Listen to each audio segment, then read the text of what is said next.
So this is a project that in the report that we are presenting today included 32,000 students in 93 schools in 5 provinces.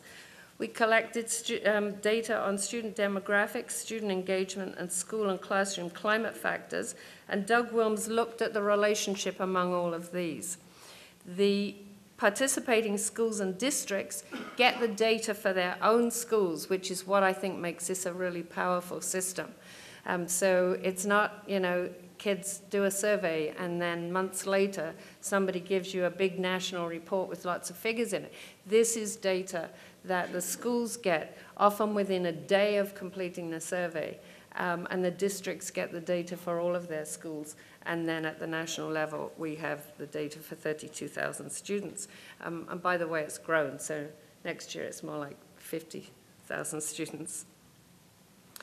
So for the purpose of this study, we have defined engagement as the extent to which students identify with and value schooling outcomes, have a sense of belonging at school, participate in academic and non-academic activities, strive to meet the formal requirements of schooling, and make a serious personal investment in learning.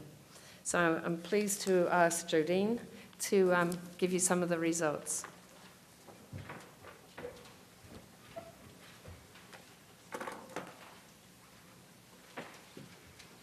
Thanks, Penny. Good morning, everyone. I just wanted to point out that as the highlights we're presenting this morning, but there's a lot more detail about the different measures and the actual results in the national report. And I also wanted to invite people to ask questions about the results as I'm speaking, but if I don't see you, by all means, please just jot down your question, and I'll return to those at the end of my presentation. So I want to begin with a question. Are Canadian students engaged in school? We asked all students this question through the survey, and what we found is that 7 of every 10 students who completed the survey feel engaged in the life of school through through academic and non-academic activities, which we call participation. The same number, 7 out of 10, have a positive sense of belonging at school and feel accepted and included in their schools. And the same number, approximately, told us that they regularly attend school and their classes. The next question, though, is do they feel engaged in learning?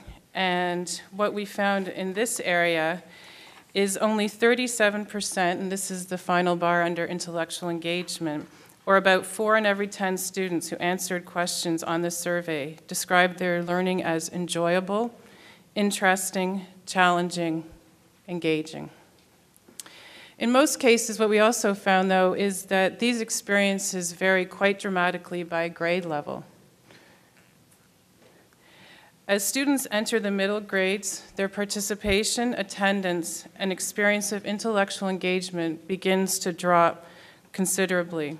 And this continues to decline throughout high school, with the exception of intellectual engagement, which is the blue line on the bottom of the graph that's currently up, where after grade 9, intellectual engagement reaches a low and remains there throughout high school, just around above 30%.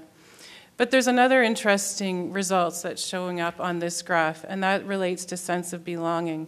Compared to the other 3 measures that were included in this survey, sense of belonging stays constant throughout students' experience of the middle grades and secondary. Underneath these averages that I've just shown, which were built from all of the 93,000 students, we found incredible variation among the 93 schools that were part of just the first year of the survey. And just as an example, on the measure of intellectual engagement, schools varied from a low of 25% of students experiencing intellectual engagement in 4 schools to highs above 60% of students experiencing intellectual engagement in 7 schools. So as we look at these results and we think averages, what they don't always show is that there's quite a bit of variation. And the even more dramatic variation among schools came through in attendance, which ranged from 50% in 12 schools to over 90% in another 12 schools. So at either end of the spectrum, you have groups of schools that are very high and very low, and then the averages in between. Overall, however, the levels of engagement are lowest in secondary schools. And this begins to suggest that schools do make a difference. In the same way that we talk quite a bit about schools making a difference to achievement, what these results are showing is that schools also make a difference to student engagement. And in his analysis of the data, Doug Wilms, who is one of the authors of the report, asked the question, does family background make a difference?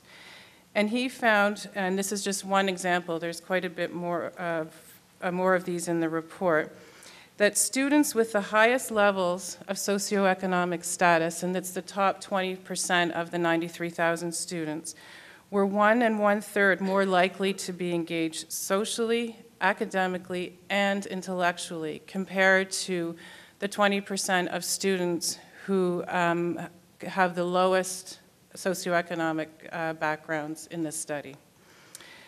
But as much as family background did make a difference to students' experience of intellectual engagement, what we found is that between 50 and 70% of the actual differences among the schools in this study had more to do with school and classroom climate factors than they did with family background factors. And Penny had put a slide up earlier, and I just want to bring you back to the different measures of school and classroom climate in this study. So when we talk about what's really making a difference in these results, it's things like effective learning time, the disciplinary climate of the classroom, the teacher and student relationships, and a measure that we've called instructional challenge. And I want to focus a bit on this measure because this is a really unique contribution that What Did You Do in School Today is making to our understanding of student engagement, both among schools and within schools. Instructional challenge was built for this study from Csikszentmihalyi's theory of flow. And it provides a way of exploring the relationship between two important questions. The first is, do students feel the work they are asked to do is challenging? And the second is, how confident do they feel about the skills they bring to that schoolwork that they're asked to do in classrooms? Depending on the balance between these two dynamics, being challenge and skills, students can experience a sense of anxiety or feel apprehensive about learning. And those are the students, if you look at the chart here, that are in the top left-hand corner.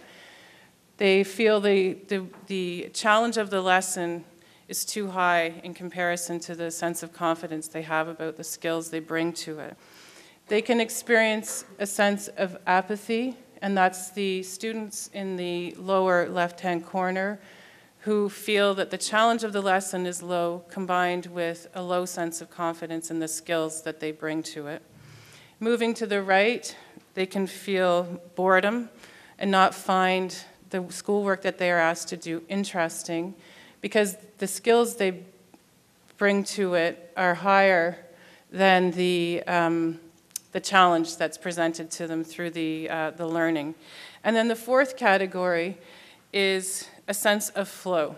And when students experience flow in learning, they feel interested, successful, experience an intense sense of concentration, and, of course, engagement in the learning, because the challenge is high and the sense of skills they bring to it is really high. And it's often described as that moment in learning, or moments in learning, where and it applies to adults too, we completely lose track of time and what's going on around us is because we are so engaged in what we are doing.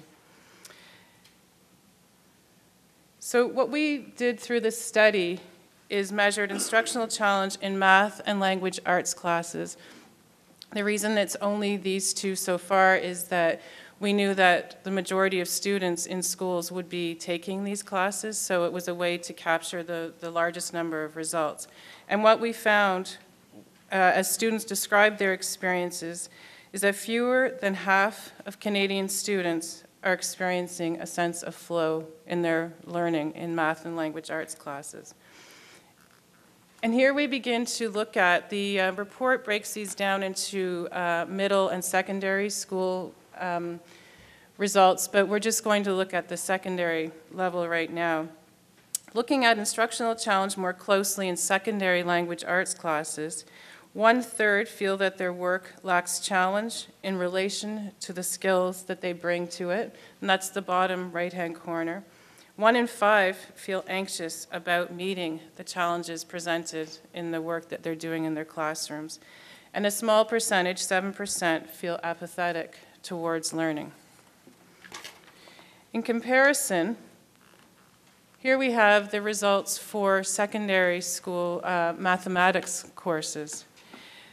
In secondary math classrooms, a slightly higher number experience flow in learning, but students' experiences in other areas shift quite dramatically. And if you look at the top left-hand corner and the bottom right-hand corner, you see this shift in the results here. Compared to language arts, there's a 10% increase in the number of students who feel their work is too challenging, but fewer who feel that their work lacks relevance or doesn't present enough of a challenge as they do their schoolwork. So on their own, these findings are significant for revealing how students feel about their experiences of learning, but they also provide new insights about the relationship between students' experiences in classroom and engagement in other areas. So we asked a question about what does this mean for the other 4 measures of student engagement, and compared to students who experience a sense of flow, who are in the top right-hand corner, the odds of students who feel anxious or apprehensive, for example, about learning, feeling socially, academically, and intellectually engaged are also much lower. So these results really say a lot on their own, but when you start to look at their relationship to other areas of engagement, they really bring a deeper layer of information about how students are experiencing learning. So just as a quick summary of the results, we found that intellectual engagement is significantly lower than other measures of engagement that have been prevalent in the literature over the last 20 years, so areas of social and academic engagement. We're beginning to build a clear picture that schools do make a difference for students' experience of student engagement. And then in the report, we identified 2 separate but parallel issues facing Canadian schools, which relate directly to instructional challenge.